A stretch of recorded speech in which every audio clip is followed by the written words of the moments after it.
Devante Hill, pastor of this church, said $10,000 to $13,000 in damages to this church to repair it. I don't see 10 to 13,000, but looks could be deceiving. Huggie Pacino, welcome to the Huggie Pacino effect. Let's get it. Everybody on these YouTube channels lying. Everybody lying. Everybody this big time trending topic. Everybody these hardcore gangsters. Everybody gonna do this to each other when they see each other. And truth be told, we too blessed and we be having too many views in this YouTube shit to be going to war with each other. And truth be told, don't nobody want to fight nobody on this YouTube shit, because 98% of these YouTubers is cowards. Now that's Huggie Pacino certified. And Frazier is devastated tonight after his church, as you can see there, was targeted by vandals. Take a look at this video. You can see paint thrown on the walls and several windows were broken. And thanks for joining us, everyone. I'm Greg Coy. Fox 13's Jackie Massey joins us live tonight. And Jackie, the one church, Memphis, just recently opened.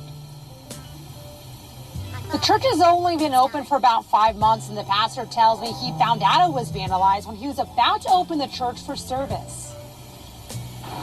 A place meant for peace and prayer is now in total chaos. The church windows were broken, pews destroyed, and paint was thrown all over the walls. We've been such a light in this community, so to come into the sanctuary today and see this it's just one of the darkest feelings I think I've ever felt. Pastor Devante Hill found out about the damage before service Sunday morning. You can see where the suspect or suspects broke inside the building. People are hurting in our city, and for whatever reason, they're hurting, and hurt people do hurtful things. Pastor Hill tells... You ain't fooling me, bro. Cut it out. Anyway, let's continue. We've been open for 5 months. He's worried it might cost $50,000 to repair everything and replace missing equipment. As Memphis police search for the suspects, Pastor Hill says the church will rise above this. We're just gonna keep going. We can't allow this storm to stop the voyage of being a change agent in the Frazier community. If you'd like to help out the church, you can go over to the location off North Watkins to help them clean up around noon. Memphis police say if you have any information about this case, to call them. Reporting live, Jackie Mass. Insurance fraud, and I'm gonna tell you why. Let's go over here. So I found this a long time ago. Well, he went from being an activist a few years ago, right? See if we can refresh this. Same guy, isn't it? Check him out. An activist seen arm in arm with interim Memphis Police Director Michael Rawlings during the... Rawlings ushered them off of the I-40 bridge, is now behind bars. Devante Hill was arrested on warrants for driving on a suspended license and filing a false report. WMC Action News 5's Sasha Jones is live outside 201 Poplar with what she's learned about the charges Hill is facing. Sasha. Devante Hill is still behind bars. We've been waiting here outside of 201 Poplar for the opportunity to speak with him and find out whether or not he believes that his recent arrest will have an impact on this movement. This is Devante Hill in 2012 when he interviewed with WMC Action News 5 after witnessing a robbery. This is Hill just earlier this week, walking arm in arm with the interim police director and leading a Black Lives Matter forum. And this is him earlier today. Hey man, dude is kind of fruity. I kind of figured that. Is that lipstick? Bro, anyway, let me tell you. Boy, Memphis is turning upside down around this bitch. It's a mugshot photo after being arrested for an outstanding warrant. Hill is the leader of One Memphis, One Vision, and has been a strong voice asking for an end of police brutality. This is to weed out those officers who are not operating in integrity. Hill had warrants out for both an outstanding driving offense and filing a fake police report, but was only charged Thursday for the false offense report. Hill, who was a part of the Black Lives Matter protests recently, declared he was going to branch out under a different title. We reached out. Pastor. That's what you're doing today. So yeah, he did exactly what he was going to do. He got away from being an activist. You know what I'm saying? Then he became a pastor. He had to find ways to make money. So I can't say he's a crisis actor because they actually are arresting this guy. And they're actually doing shit. Like, they're not allowing him to drive with a suspended license. He keeps getting pulled over. False impersonation, etc., etc. So what he's doing, he's trying to find a way to hustle. And he found the way to hustle with the church. I mean, come on, this is the third pastor, right? There's another pastor. I ain't even gonna really get into that yet. We'll save him. We've got him on ice, so we'll talk about him another day. Mike Rawlings about Hill's arrest. He said in part, quote, "We have never impeded on anyone's First Amendment right by stopping a protest to check for warrants. As I have said many times, I would have walked with a grizzly bear off that bridge to get my officers and the participating civilians to safety." And we are still working. I know this is Memphis, but why did you have to say a grizzly bear? Come on, dog. No grizzly bear in this goddamn city. You saw that was the play on words. Y'all catch that? The mascot, Memphis Grizzly. I'll walk with a grizzly. But anyway, let me continue. The details included in that reported false offense report. I had an opportunity to speak with his attorney. His attorney told us he's not sure whether or not Hill will be released tonight, but he is due in court tomorrow at 9 a.m. From downtown Memphis, Sasha Jones, WMC Action News 5. You can't be serious. Memphis protest organizer found himself behind bars Thursday. Was released on $7,000 bail. Wow.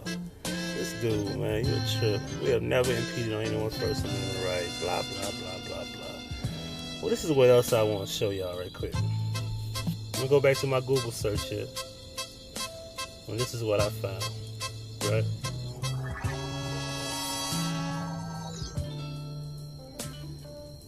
My father is dying. Where is that? And then he said something early this year. Alright, because keep in mind, they said 5 months the church had been open. Today, September the 30th, so that will be July, August, September. It's 3 months, 2 months ago, right? Check this out. Seeing the name for Lockheed Martin. Let's turn that down. No ads.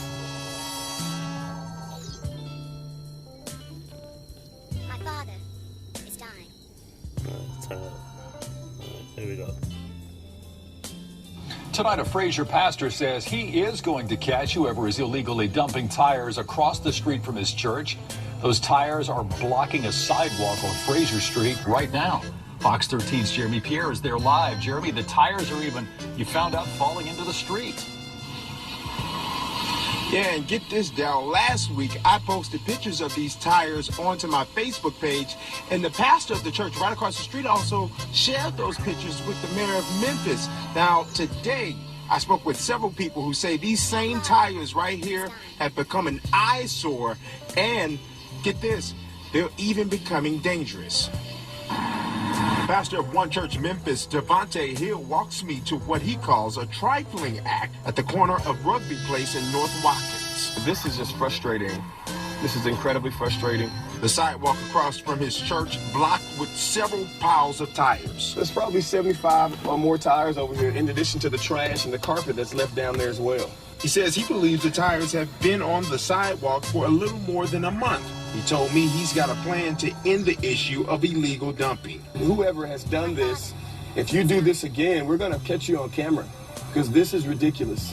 This is ridiculous, and our children have to play on this street. Hill told me he sent pictures I posted on Facebook of these tires to Mayor Jim Strickland. He also made calls and wrote emails to the mayor's office without receiving any response. Hill says since moving his church to Fraser, he's worked to clean up trash around his new building. However, he's noticed a continuing trend. Fraser's consistently forgotten about, and sometimes it's a bit more than just writing a check and sending it over to this side of the town. This evening, I also sent the same photos I shared on my Facebook page to the mayor's office as well. I have not received a response to my email from the mayor's office. Now, we are working right now to send those pictures to code enforcement as well. Reporting live tonight here in Fraser, Jeremy Pierre, Fox 13. You should have called code enforcement instead of the mayor. You call the mayor when the code enforcement doesn't respond. That's why the mayor's not going to respond. I'm not defending Jim Strickland because none of these mayors give a fuck about the city. They just sit in the seat. They barely do shit. They give a fuck about you, your family, your problems, your issues, none of that.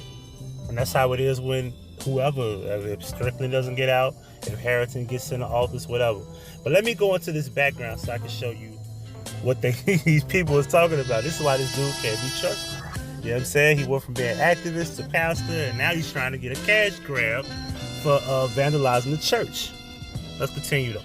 All right, so for those who aren't familiar with this portal system here, this particular Shelby County portal system is where anybody in Memphis has ever been arrested, you can go look up and see exactly what happened with their cases, anything, affidavits, and etc. So I wanted to go in here because I saw a couple of things in my previous video where I discussed those previous cases, and you know, it seems like he just can't keep a license. You know what I'm saying? And then this particular situation right here, I want to go over this. All right, 2017, a couple years ago. False offense report. All right. You see it says date July 14th, 2016, right? And then he says $7,500 bond, additional forfeit security, added an error, indicted. Now what we need to go do now is let's go get this affidavit so we can see exactly what's going on. Because, well, he's known to do this. Now I'm not saying this is all alleged on his recent case, but this is not alleged. This is actually his court case from a couple years ago. As you can see here, he's still going to court for that. Because I don't know if y'all catching on what's going on here. You see these dates? You see that? He got to go to court October the 2nd. He's still going to court for that particular case. Alright? So he's still going to court for that currently. From something that happened a couple years ago. See what I'm saying? That's why he had the warrant issue, because he, you know, didn't come to court. You see that? So people need to understand that some of these people out here are doing a lot. Then, you know, like today, of course he's gonna say somebody broke into his home and church. I'm sorry, her church, and you know, and vandalized his property, this, that, and the third, right? Of course they're gonna say that. Now this is what I want to show you. Here we go. We'll get the affidavit of this case. My father is dying. That's the one, yeah, criminal impersonation. I don't know what the fuck that mean. They're misdemeanors anyway, no big deal. You know, and he's saying they can't never keep a license. Like, bro, you making money at the church? You own a church and you can't keep no license? What type of shit is he on? Anyway, let's get into this real quick. Alright, deputy observed defendant Hill traveling eastbound Macon near Waiting Road. That's on the north side. With a non-working right rear brake light. Damn, man, you can't fix a brake light? And you a preacher? Anyway, the deputy conducted a traffic stop, and defendant Hill identified himself as Terrell Smith. So you a liar? That's the criminal. That's the impersonation shit. So you pretended to be somebody else. Deputy conducted several checks and found that not to be his true identification, but that of a family member. Defendant Hill eventually advised deputies of his real identity and gave his social security. Oh my God! I didn't mean to do that. I didn't know that was. Well, it's in the fucking affidavit. Why they put that in the affidavit? Why they ain't block that out?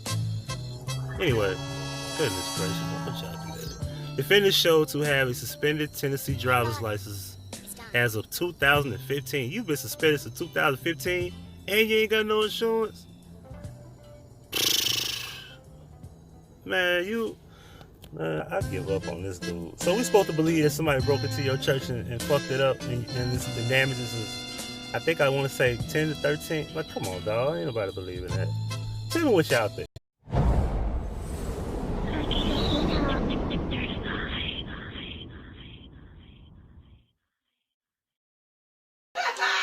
Chicken and corn. He wants something to eat.